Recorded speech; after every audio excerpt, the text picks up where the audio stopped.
Hola hermanas, hermanos, tengan muy buen día.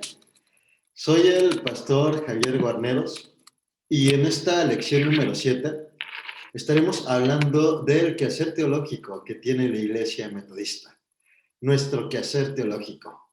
Vamos a estar viendo las fuentes fundamentales, parte de la historia, cómo es que estas ideas se vienen desarrollando y pues alguna propuesta también para nosotros en esta iglesia para nuestros días, cómo habremos de guiarnos, encontrar un balance en cuanto al discipulado.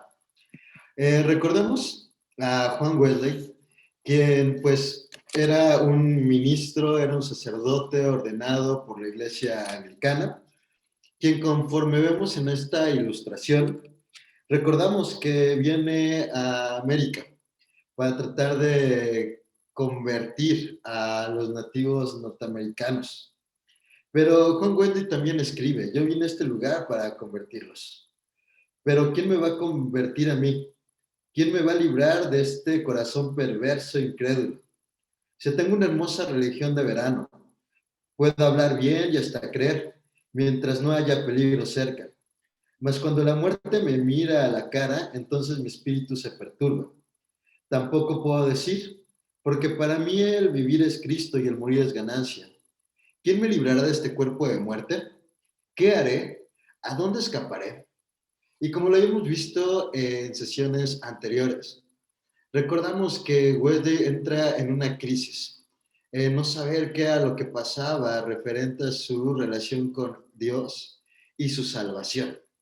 Entonces, cuando viene como misionero hacia esta parte del continente, en su regreso a Inglaterra continúa con más dudas, continúa planteándose en sus pensamientos acerca de su vocación, acerca de su llamado. Y pues nosotros podemos recordar en días anteriores al día que hoy nos encontramos, un 24 de mayo de 1738, algo que conocemos como la experiencia del corazón ardiente. Aquí, Juan Wesley recuerda en su diario las siguientes palabras. Pienso que fue alrededor de las 5 de la mañana del miércoles 24 de mayo de 1738 que abrí mi testamento en aquellas palabras. Nos ha dado preciosas y grandísimas promesas para que por ellas llegaseis a seis partícipes de la naturaleza divina. Esto se encuentra en la segunda carta de Pedro, capítulo número 1, versículo número 4. En el momento de salir, abrí nuevamente el testamento en aquellas palabras. No estáis lejos del reino de Dios. Por la tarde me pidieron que fuera a la iglesia de San Pablo. El preludio fue, de lo profundo Jehová te clamo. Señor, oye mi voz. Estén atentos tus oídos a la voz de mi súplica. Si tú, oh Señor, miras a mis pecados, ¿quién podrá, mantenerse? Mas hay misericordia en ti, por lo tanto, serás temido. Oh Israel, confía en el Señor, porque en el Señor hay y con él redención plena, y él traerá redención a Israel de todos sus pecados. En la noche, escribe Wesley, fui de muy mala gana a una sociedad en la calle de Aldersgate, donde alguien estaba dando lectura al prefacio de la epístola de San Pablo a los romanos de Lutero. Cerca de un cuarto para las 9 de la noche, mientras él describía el cambio que Dios obra en el corazón a través de la fe, yo sentí un extraño ardor en mi corazón. Sentí que confiaba en Cristo, solo en Cristo para mi salvación, y recibí la seguridad de que Él me había quitado todos mis pecados, aun los míos, y que me había librado de la ley, del pecado, de muerte. Empezaba con todas mis fuerzas por aquellos que ultrajaron y me persiguieron de manera especial. Luego testifiqué abiertamente a todos los presentes que lo que había sentido por primera vez en mi corazón. No pasó mucho tiempo antes de que el enemigo sugiriera, esto no puede ser fe, pues ¿dónde está tu regocijo? Entonces aprendí que la paz y la victoria sobre el pecado son esenciales a la fe en el capitán de nuestra salvación. Pero en cuanto al gozo que generalmente está presente al comienzo de esta, especialmente en quienes han sufrido mucho, Dios unas veces lo da y otras no, según los designios de su propia voluntad. Juan Wesley tiene una experiencia personal de salvación. No solamente fue Wesley quien tiene esta experiencia, sino que también su hermano, Carlos Wesley, quien va a ser un gran himnólogo, con muchas composiciones que hasta el día de hoy nosotros cantamos. ¿Qué es a lo que quiero ir con esto? Que dentro del metodismo, hablando de Juan Wesley propiamente, vamos a encontrarnos con algo muy importante que es la experiencia. La experiencia que él tiene y que después dentro del movimiento metodista vamos a encontrar que también llegan a tener los hombres y mujeres con Dios, con su Señor. A llegar en esa certeza de que son hijos de Dios, de que ellos son salvos. Dice el pastor Hugo Magallanes que la teología de Wesley es una teología sistemática incrustada en la práctica y la experiencia personal. No solo es producto de largas horas de estudio de libros y consulta de las Sagradas Escrituras, también es producto de la aplicación práctica de este estudio en la vida personal. Y pues vamos a encontrarnos con este testimonio de Juan Wesley más adelante, ya en esta estructura que se está llevando dentro del movimiento metodista. Que recordemos, el propósito aquí de Juan Wesley no era formar una nueva iglesia, sino que era traer una reforma a la iglesia donde él pertenecía, a la iglesia anglicana.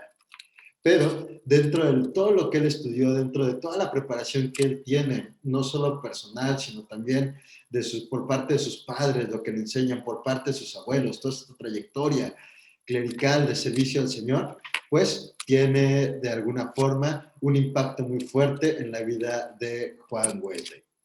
Ahora bien, dice el teólogo metodista Ted Campbell que los cristianos con frecuencia sienten la necesidad de clarificar sus bases doctrinales. ¿A qué hacemos referencia con esto? Pues vamos a encontrarnos dentro de la historia de la Iglesia Metodista con algunos teólogos que han tratado de poder dar algunas pautas referente al pensamiento, a la teología de Juan Wesley.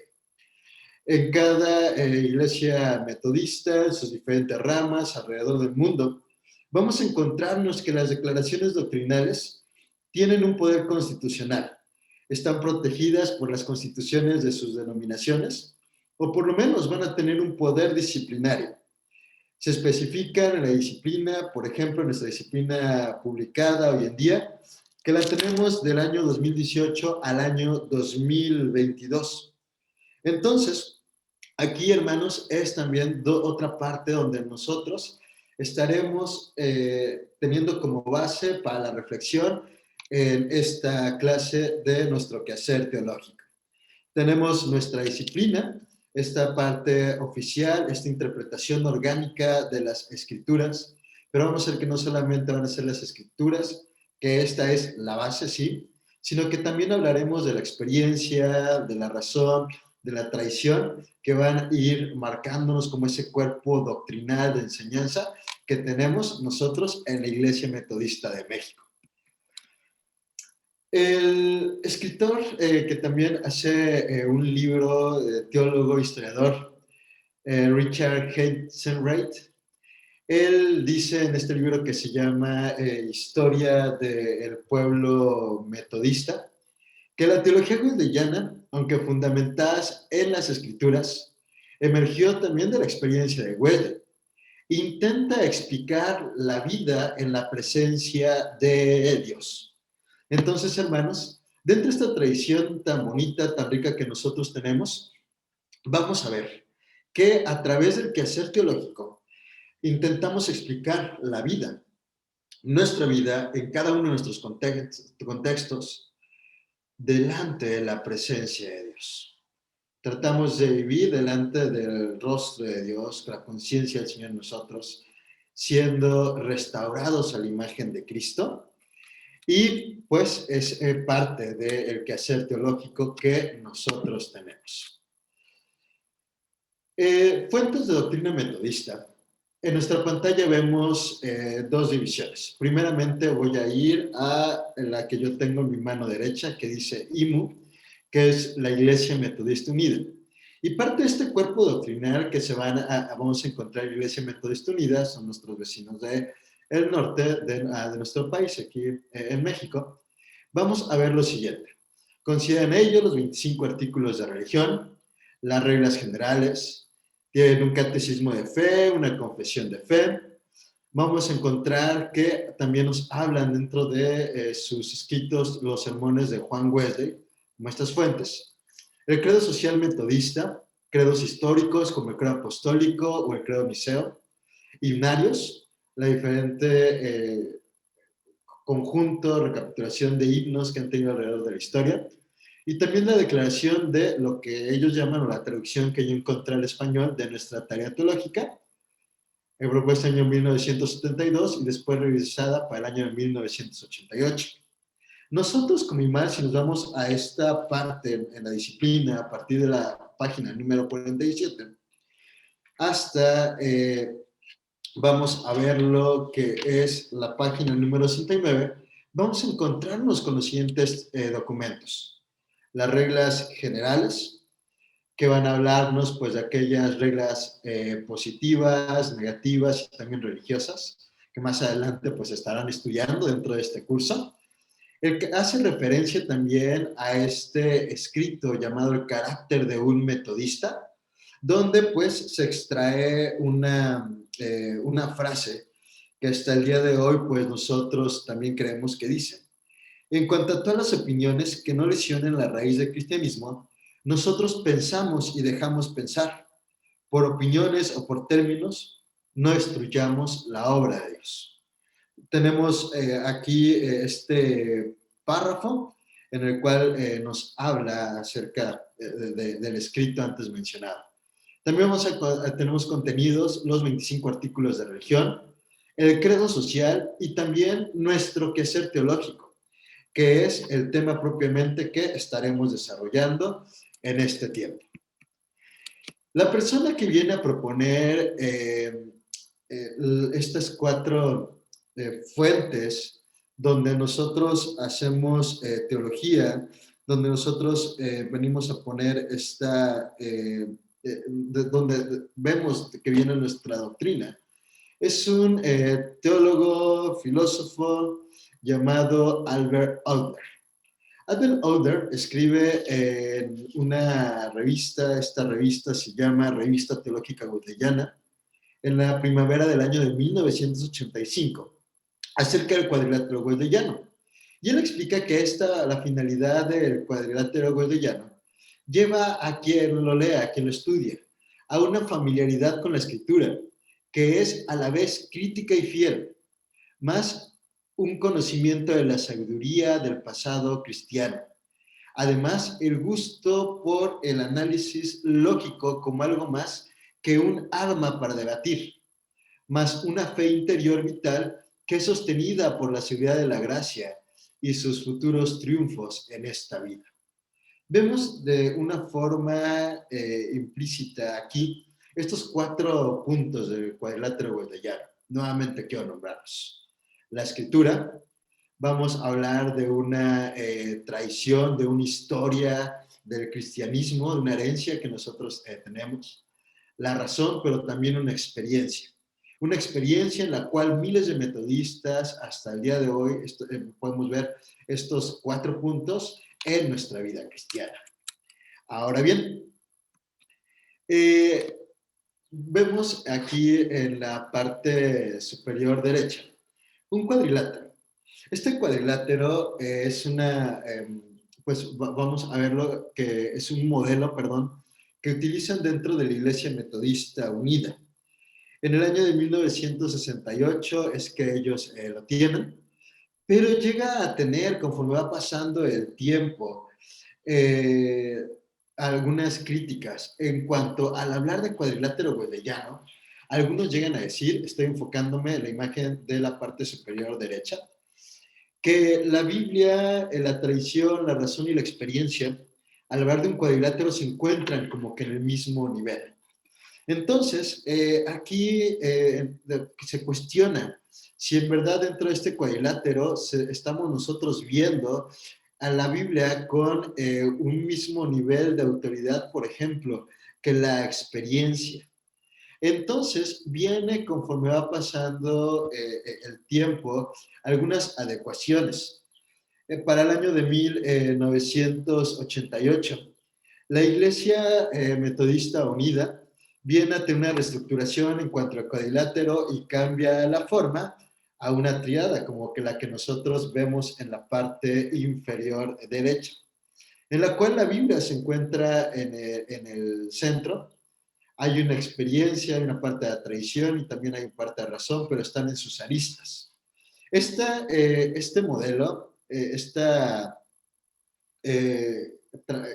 cambio en cuanto a la forma, lo utiliza en el año de 1985 la Iglesia Metodista en Brasil.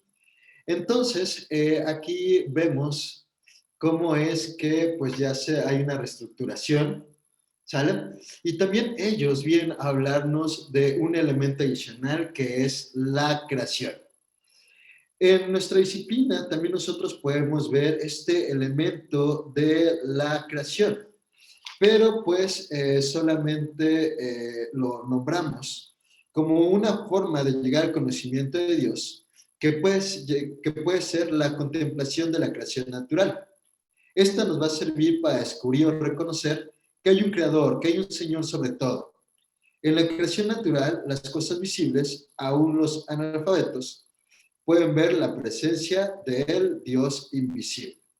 Sin embargo, nosotros decimos que esta no es una fuente, en el mismo sentido de las otras cuatro ya mencionadas, para hacer teología, debido a que la creación natural por sí sola deja sin respuesta a la pregunta que en verdad es importante. ¿Qué tipo de Dios es ese? Ahora bien, en nuestra parte izquierda en la pantalla vamos a encontrarnos un modelo similar en la cual están las Sagradas Escrituras en el centro, la tradición, la razón, la experiencia, pero también vemos ahí una flecha que se enfoca a la ciencia, un primer círculo en el cual nos habla de la comunidad eclesiástica, un segundo círculo en el cual ya está tomando en cuenta la cultura o la religiosidad popular, donde se encuentren los metodistas haciendo esta parte teológica, este quehacer teológico, y en un círculo más externo, la creación, lo que veíamos esto de la religión natural o la conciencia. Ahora bien, en este último modelo que nosotros vemos, vamos a darnos cuenta que los metodistas alrededor de la historia, vamos a desde Albert Outler, en ese clásico cuadrilátero wesleyano, van recibiendo una serie de ajustes, de reorganizaciones múltiples que pues nos llevan a tener una propuesta metodológica muy completa para pues el quehacer metodista de hoy en día. Ahora bien, en la Iglesia Metodista de México, esta es la imagen que nosotros vamos a encontrar en la disciplina. Nos encontramos con el cuadrilátero wesleyano, pero en esta forma. Este cuadrilátero wesleyano, pues nos va a hablar aquí el pastor Jorge Ochoa, pues de una forma en la cual pues, nos permite ver de una manera en la cual la escritura está ocupando el lugar principal en todo el esquema, y rodeadas pues está la razón, la tradición y la experiencia, que es un modelo muy parecido al que se propone en la Iglesia Metodista Unida en Estados Unidos en el año de 1988. Entonces, hermanos, hermanas, pues aquí ya yendo al punto oficial que nosotros tenemos como iglesia hasta este año de 2022, reconocemos que a partir de este cuadrilátero es como nosotros extraemos nuestra teología, es como nosotros vemos las doctrinas y el énfasis que colocamos en ellas. En el centro la Biblia y alrededor de ella, en las aristas, la razón, la tradición y la experiencia. Ahora bien, Ted Campbell también nos llega a hablar, regresando a este punto oficial de la Iglesia Metodista, que el cuadrilátero goldellano demuestra ser de utilidad para aclarar a los metodistas la base de sus enseñanzas y se ha demostrado su utilidad como método de reflexión ética y práctica con respecto a asuntos contemporáneos que no se tratan directamente en la escritura. Entonces, dentro de lo que hoy es de las voces que encontramos en nuestro mundo el día de hoy, este modelo es una muy buena herramienta. Tenemos un muy buen uso en cuanto a aclarar cosas que no vienen de una forma muy implícita dentro de las escrituras.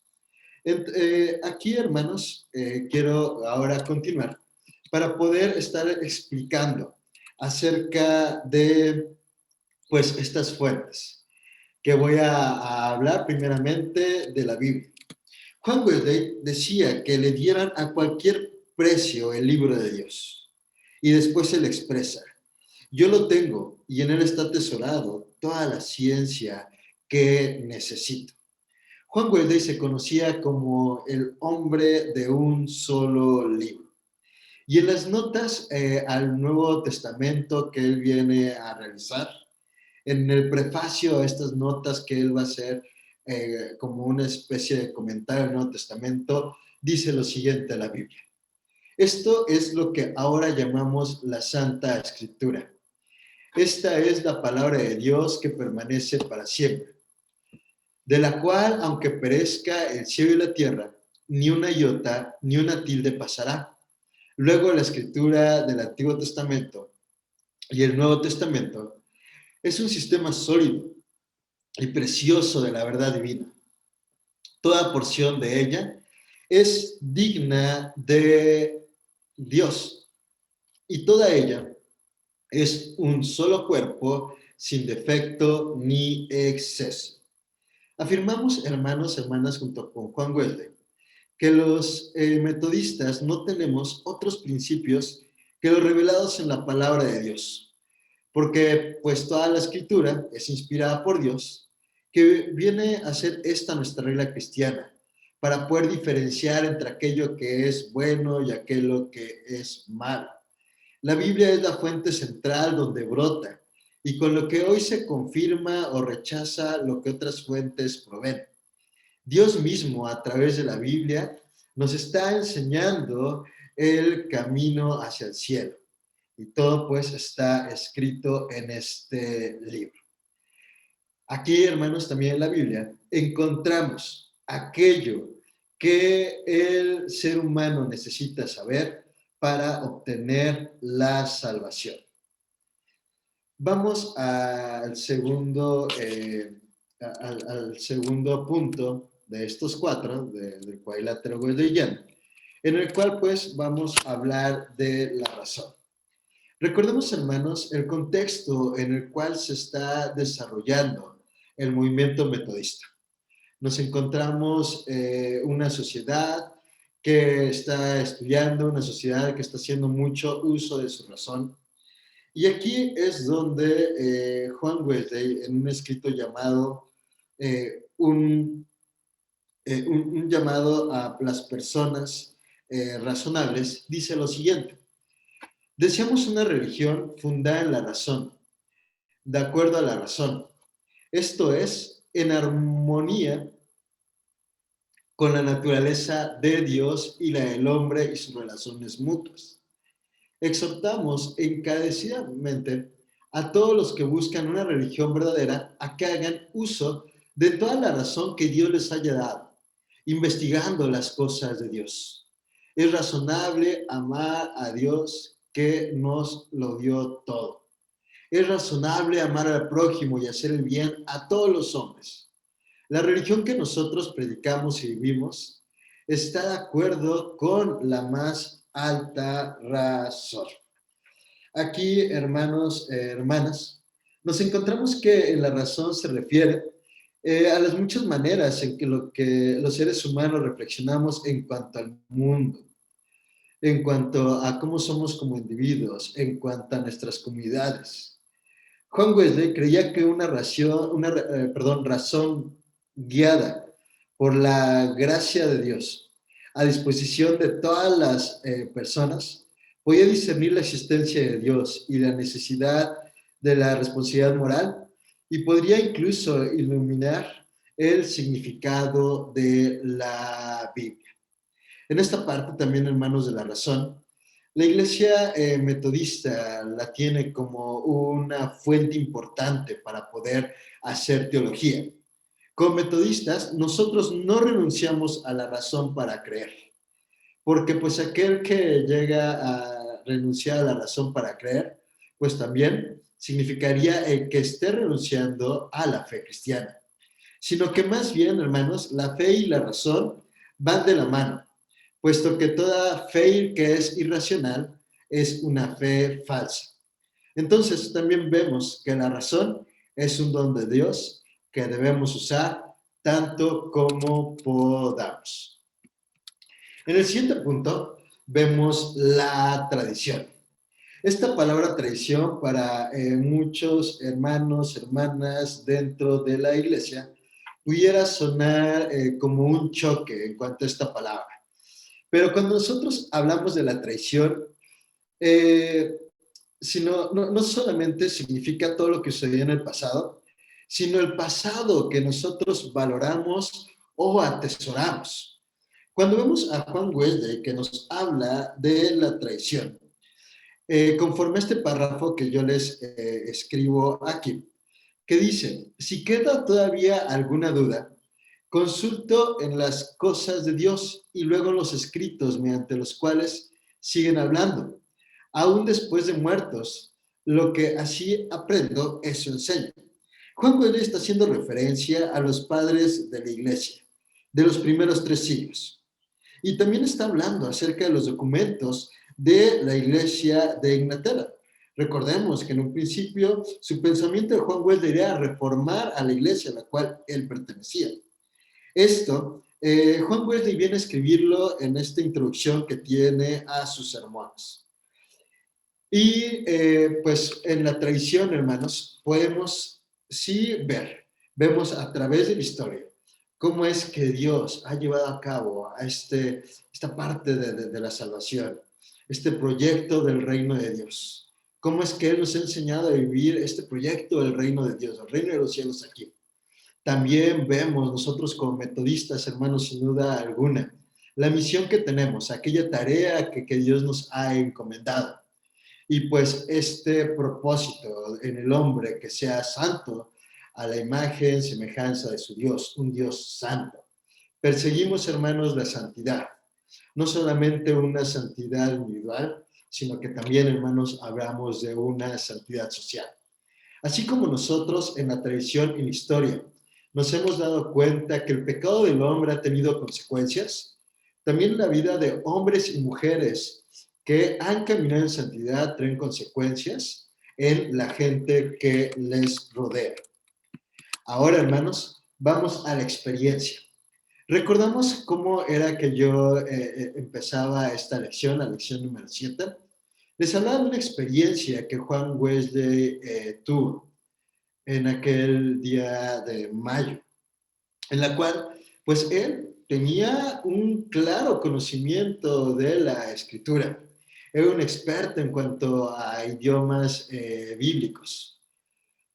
Vamos a encontrarnos la forma en la cual él hace sus sermones, cómo viene a articular diferentes oraciones de diferentes libros, llevando a un pensamiento cristiano, una doctrina, una enseñanza muy, muy sana. También en Juan Wesley, pues sin duda alguna, hermanos, vemos la razón.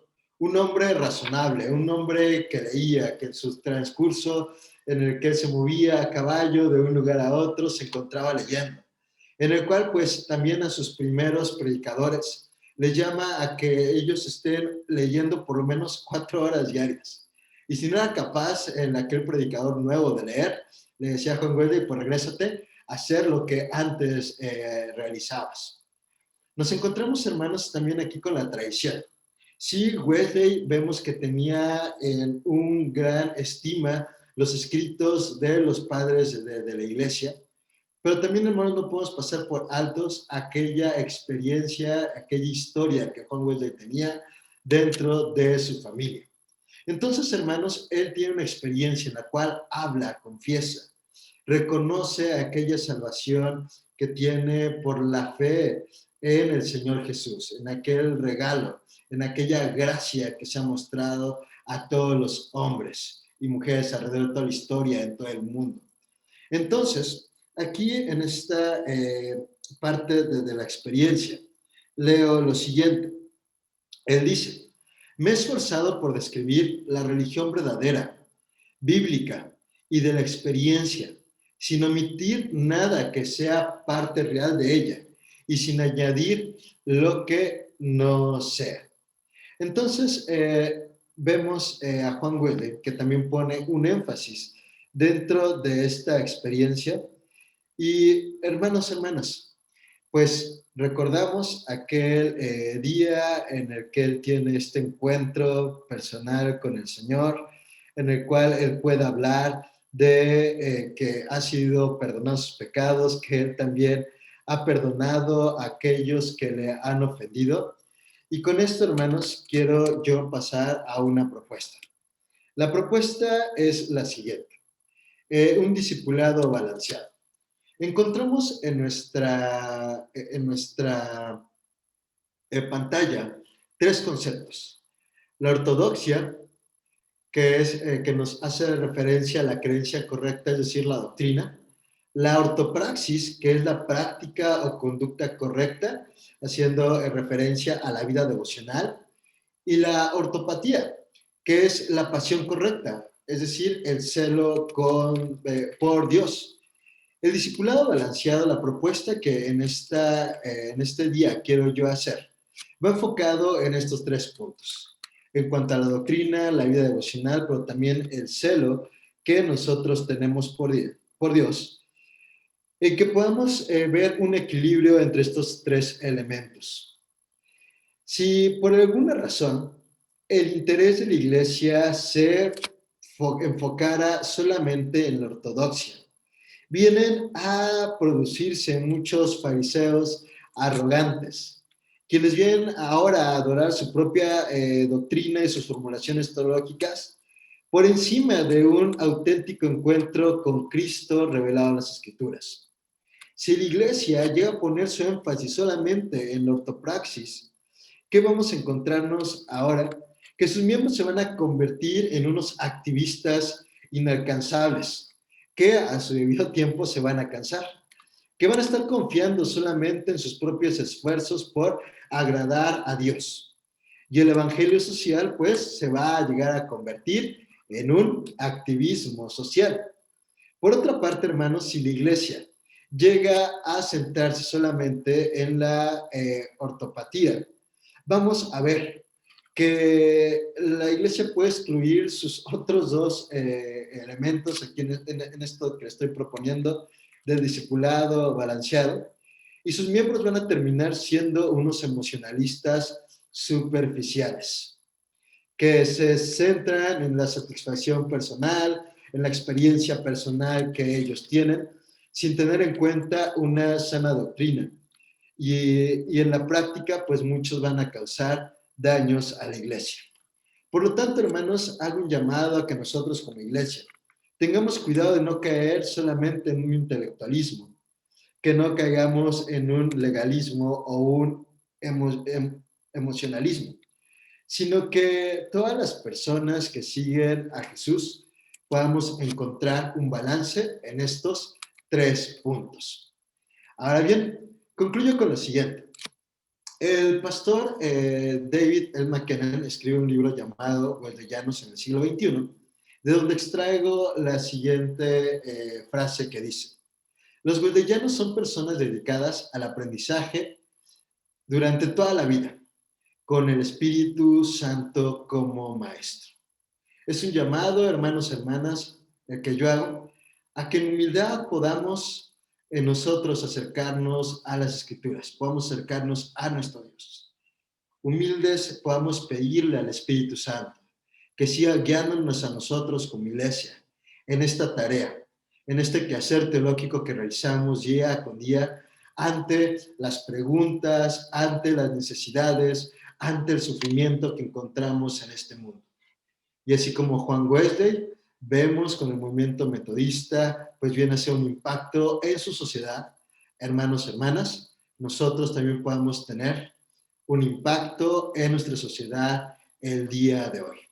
Todo esto para gloria y honra de nuestro Señor Jesucristo. Por último, incluyo para ustedes aquí la bibliografía de las fuentes donde extraje la presentación que vieron ustedes. Y pues hermanos, hermanas, continuemos en esta preparación de nuestro curso de probandos, que sigue siendo un tiempo de mucha edificación para nosotros, para nuestras iglesias, en este proceso para ser miembros en plena comunión y que podamos llegar a ser miembros comprometidos con la Iglesia de Cristo, con esta rama que es la Iglesia Metodista, que podamos, hermanos, ser luz en medio de tinieblas. Dios me los bendiga, el Señor sea con cada uno de ustedes.